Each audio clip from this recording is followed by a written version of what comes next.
আর যদি কোনো সরকার বলে মুসলমান তোমাদের ঈমানটা দিয়ে দাও, সেই সরকারকে জানিয়ে দিতে চাই এই স্টেজ থেকে উড়ে বুকে লাথি মেরে বুকের খাঁচা ভেঙে দেব। কেন্দ্রীয় সরকার জালেম সরকার, মুসলমানদের একটার পর একটা জায়গায় হাত দিতে দিতে দিতে দিতে মুসলমানদের হৃৎপিণ্ডে হাত দিয়েছে, কলজেতে হাত দিয়েছে। সেটা কি? মুসলমানদের ওয়াকাফ সম্পত্তি কেন্দ্রীয় সরকারকে জানিয়ে দিতে চাই, প্রত্যেকটা রাজ্য সরকারকে জানিয়ে দিতে চাই ওয়াকাফ সম্পত্তি কেন্দ্রীয় সরকারের বাবার সম্পত্তি নাই, রাজ্য সরকারের বাবার সম্পত্তি নাই। আর আমরা যারা মুসলমান বসে আছি আমাদেরও বাবার সম্পত্তি নাই। ওয়াকাফ সম্পত্তি হচ্ছে আল্লাহর সম্পত্তি। অতএব আল্লাহর সম্পত্তিকে নিয়ে যদি কেউ দুনম্বর করার চেষ্টা করে, তার জন্য আমার রক্ত দিয়ে তার মোকাবিলা করব ইনশাআল্লাহ, ইনশাআল্লাহ। ওয়াকাফ সম্পত্তি আমাদের মুরব্বীরা, বাপ দাদু 14 পুরুষরা ওয়াকাফ সম্পত্তি দান করেছে নবী মুহাম্মদুর রাসূলুল্লাহ সাল্লাল্লাহু আলাইহি ওয়াসাল্লামকে অনুসরণ করে।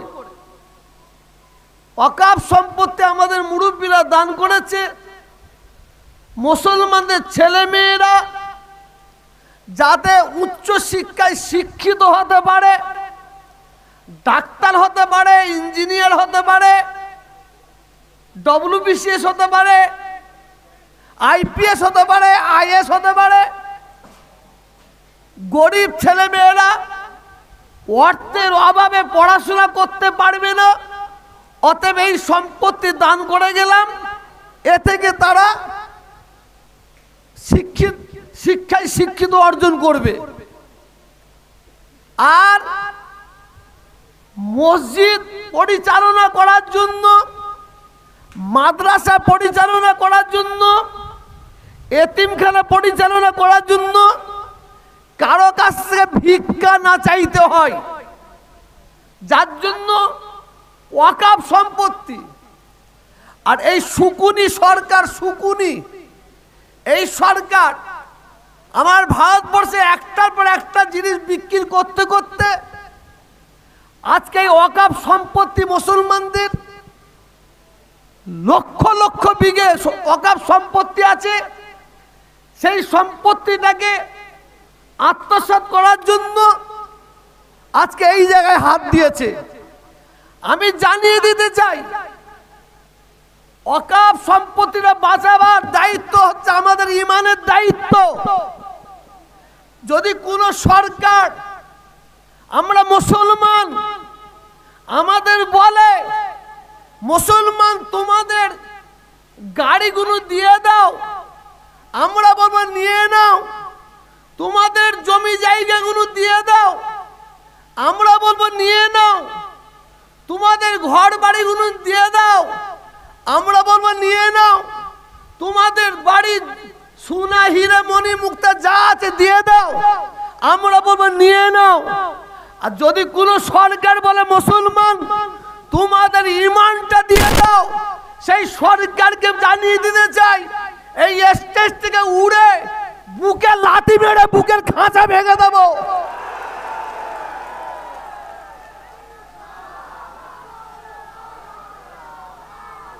কারণ এই ওয়াকাফ সম্পত্তি এটা আল্লাহর সম্পত্তি। আল্লাহ রাস্তে আমাদের বাপ দাদু 14 পুরুষরা দান করেছে। অতএব এদিকে আঙুল বেরিয়েও না, এদিকে চোখ দেখিও না। তাহলে মনে রাখবে, তুমি জেনে রাখবে, যখন ওয়াকাফ সম্পত্তির মধ্যে হস্তক্ষেপ করবে তখন সারা ভারতবর্ষের মানুষ জানবে পিপিলিকার পর বেরিয়েছে, পর বেরিয়েছে। আসুন, বক্তব্য একটার পর একটা বক্তব্য রাখছে।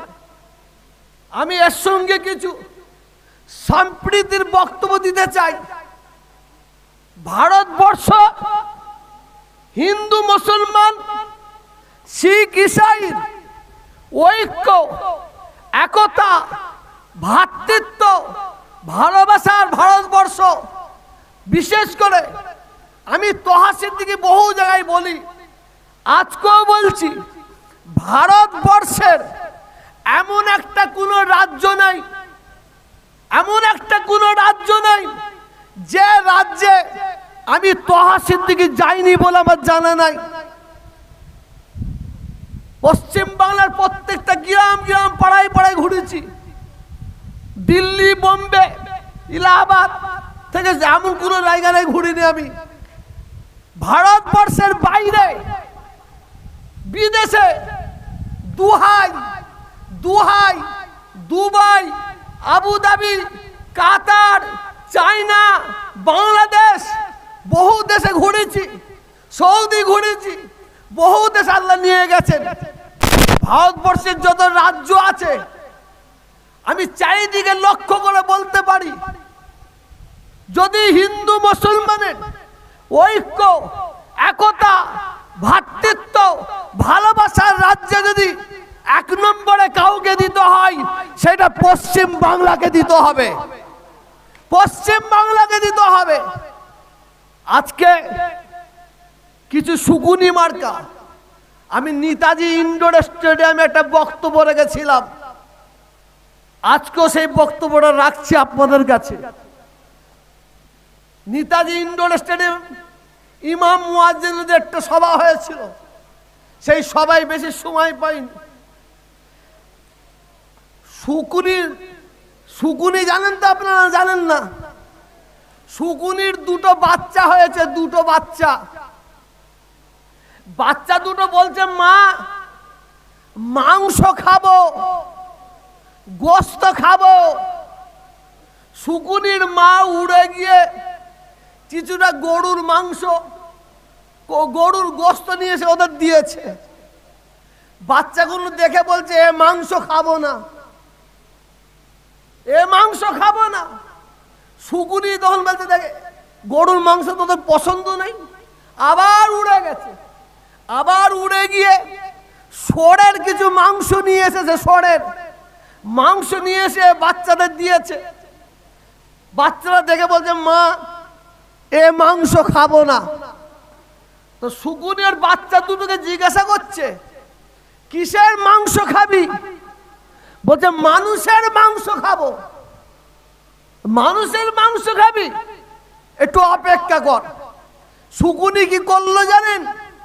গরুর মাংসটা নিয়ে হিন্দুদের মন্দিরের ভেতরে ঢুকিয়ে দিয়ে এসেছে, আর ষড়ের মাংসটা নিয়ে মুসলমানদের মসজিদে দিয়ে এসেছে, দিয়ে ডালে চুপ মেরে বসে আছে। সকাল হয়ে গেছে, হিন্দু ভাইয়েরা তারা মন্দিরে ঢুকেছে, ঢুকে দেখেই তো গরুর মাংস। গরুর মাংস তো মন্দিরে কোনো মুসলমান ফেলবে না, এই কোনো হিন্দু তো ফেলবে না, এটা মুসলমানদের কাজ। মুসলমানরা ফেলেছে। মুসলমানরা ফজর বেলার নামাজ পড়তে গিয়ে দেখে মসজিদে ষড়ের মাংস। মুসলমানরা তখন মনে মনে করছে, কোন মুসলমান তো ষড়ের মাংস মসজিদে ফেলবে না, এ তো হিন্দুদের কাজ, এটা হিন্দুদের কাজ। তো হিন্দু ভাইয়েরা মন্দিরে একের পর এক জড়া হয়েছে, একের পর এক জড়া হয়েছে। আর মসজিদে মুসলমানও জড়া হয়েছে। হিন্দুরা তখন মুসলমানদের বলছে, আমাদের মন্দিরে গরুর মাংস তোরা ফেলেছিস। এরা বলছে, আমাদের মসজিদে ষড়ের মাংস তোরা ফেলেছিস। এরা বলছে, আমরা ফেলি না। ওরা বলছে, আমরা ফেলি না। এই কথা কাটাকাটি হতে হতে লড়াই লেগে গেল, দাঙ্গা লেগে গেল। হিন্দু ভাইয়েরা 10টা মরে গেল, মুসলমান ভাইয়েরা 10টা মোড়া পড়া আছে। শুকুলি তখন উড়ে গিয়ে বাচ্চাদের বলছে চল চল, তোরা তো মানুষের মাংস খাবে বলেছিস, কত খাবি খা। আমি এই কথাটা কেন তুললাম? আমার বাংলায়, আমার ভারতবর্ষে কিন্তু সাম্প্রদায়িক মনোভাবপূর্ণ শুকুনি মার্কা মানুষ বেরিয়েছে, দু পায়ে জন্তুর। ও ধরে মানুষ বলাটাও পাপ, মানুষ বলাটা পাপ। ওদের মানুষ বললে মুখটা ধুতে হবে। এদের কাছে এদের মায়ের সম্মান নাই, এদের কাছে এদের বাবার সম্মান নাই, এদের কাছে মানুষের সম্মান নাই, এদের কাছে ধর্মগুরুদের সম্মান নাই। এদের কাছে শুধু সম্মান কুর্সির চেয়ারের। এই দু পায়ে পশু, এরা বাংলা হতে সম্প্রীতির বাংলা। কেন সম্প্রীতির বাংলা বললাম? আমার বন্ধুর নাম জানেন? আমার বন্ধুর নাম হচ্ছে জালাল, এহসান, নাসিম, কমল, নির্মল, জয়ন্ত। বাজার থেকে একটা প্লাস্টিকের বল কিনতাম, কিনে নিয়ে ছোট্ট বাড়ির সামনে মাঠে আমি, কমল, নির্মল, জয়ন্ত, জালাল, এহসান আমরা একসঙ্গে খেলাধুলা করতাম। একই স্কুলে পড়াশোনা করেছি, একই চায়ের দোকানে আড্ডা মেরেছি, চা খেয়েছি, একই ক্লাবে আড্ডা মেরেছি। আমরা দৌড়ে দৌড়ে হিন্দু মা বোন, ওই কমলের মা, নির্মলের মা, তার কাছে চলে যেতাম। তারা আমাদের কাছে আসতো ছোটবেলায়, আমাদের মায়েদের কাছে এসে খাবার খেত। আমাদের কি সম্প্রীতির বাংলা! আর এই শুকুনি মার্কা, এই দু পায়ে জন্তুর, এই দু পায়ে জন্তুর, এরা চাইছে বাংলায় একটা সাম্প্রদায়িক আগুন জ্বালাবো, জ্বালিয়ে দিয়ে হিন্দু মুসলমানের লড়াই করে দিয়ে আমরা ফয়দা নেব। আবার কি বলছে জানেন? জাগো, আবার বলছে জাগো হিন্দু জাগো, জাগো হিন্দু জাগো। ঠিক বলেছিস, ঠিক বলেছিস। আমি তোহা সিদ্দিকী আজকে মঞ্চে বলছি, জাগো হিন্দু জাগো, জাগো মুসলমান জাগো, জাগো হিন্দু জাগো, জাগো মুসলমান জাগো। এই সাম্প্রদায়িক বিষ, এদের বিরুদ্ধে জাগো, এদের বিরুদ্ধে জাগো, জাগো হিন্দু জাগো, জাগো মুসলমান জাগো। যারা মায়ের কোল খালি করার জন্য চক্রান্ত করছে, এদের বিরুদ্ধে জাগো, জাগো হিন্দু জাগো, জাগো মুসলমান জাগো।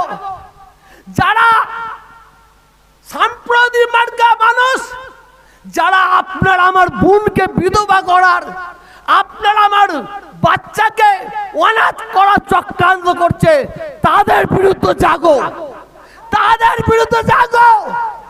অবশ্যই হিন্দু জাগবে, অবশ্যই হিন্দু জাগবে, অবশ্যই হিন্দু জেগেছে, অবশ্যই মুসলমান জাগবে।